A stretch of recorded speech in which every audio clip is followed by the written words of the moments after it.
Bakın ayın 25'i.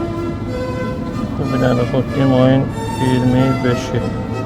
2025 Megastore Emircan. 2024'te 3 gündür vaxt tutarıb. Ayın 25'i də. Göre müdüriyet ne diyecek?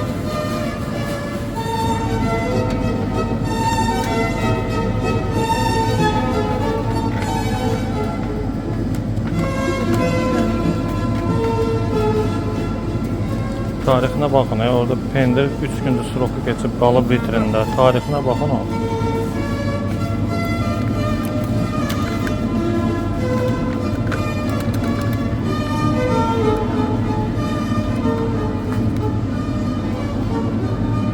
Yaban tarixi var.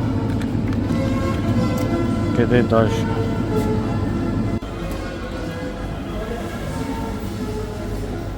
Administrator sizsiniz. Məsləhət şəxsiyyətən kim var böyüklərdən?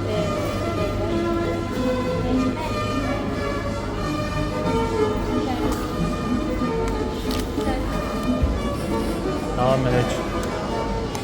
Emin bir de tarife bakımda zahmet olmuş.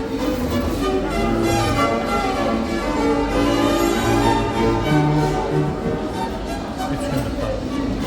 Bitirinde de. Bir tane de.